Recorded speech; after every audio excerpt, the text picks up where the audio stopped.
Hi all. ഹാർട്ടിനെ പറ്റിയാണ് ഈ video. ഇതാണ് ഹാർട്ട്. ഇതൊരു കവറിങ്ങിൻ്റെ അകത്താണ് ഇരിക്കുന്നത്. ഈ കവറിങ്ങിൻ്റെ അകത്ത് വെള്ളം പോലത്തെ ഒരു ലിക്വിഡ് ഉണ്ടാവും. ചെറിയ കട്ടിയൊക്കെ ഉള്ള. എന്നാൽ അത്ര അധികം കട്ടിയില്ല. ഞാൻ ഓൾറെഡി അത് ഓപ്പൺ ചെയ്തതുകൊണ്ട് അതിനകത്ത് ലിക്വിഡൊക്കെ പോയിട്ടുണ്ടായിരുന്നു. ചില സ്ഥലങ്ങളിൽ ചങ്ക്, മാങ്ങ, കൂമ്പ്, ഹാർട്ട് അങ്ങനെ പല പേരിലാണ് പറയുന്നത്.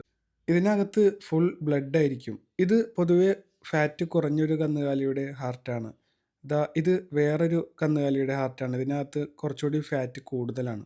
നമ്മുടെ കൊളസ്ട്രോളൊക്കെ വെച്ച് നോക്കുമ്പോൾ ചിലപ്പോൾ ഇതുപോലെയോ അല്ലെങ്കിൽ നേരത്തെ കണ്ട ഹാർട്ട് പോലെയോ ഒക്കെ ആയിരിക്കാം. കറിയിലിടാനായിട്ട് ചോദിച്ച് വാങ്ങിക്കുന്നവരുണ്ട്. അതുപോലെ തന്നെ ഇത് മാത്രമായിട്ട് റോസ്റ്റ് ചെയ്യാനൊക്കെ ചോദിച്ച് മേടിക്കുന്നവരുണ്ട്. പിന്നെ കൂടുതലും ഭായിമാരാണ് ഇത് വാങ്ങിക്കുന്നത്. ഇനി ഇതിൻ്റെ തൂക്കം നോക്കുകയാണെന്നുണ്ടെങ്കിൽ കന്നുകാലിയുടെ വലിപ്പവും ചെറുപ്പവും അനുസരിച്ചാണ് ഇതിൻ്റെ തൂക്കവും വരുന്നത്. ഇത് ഏകദേശം 1 കിലോ 650 ഗ്രാമുണ്ട്. ടേസ്റ്റ് വെച്ച് നോക്കുമ്പോൾ ഇത് ഇഷ്ടപ്പെടുന്നവരുമുണ്ട്, ഇഷ്ടപ്പെടാത്തവരുമുണ്ട്. അപ്പോൾ അടുത്ത വീഡിയോയുമായി വീണ്ടും കാണാം. Okay, by.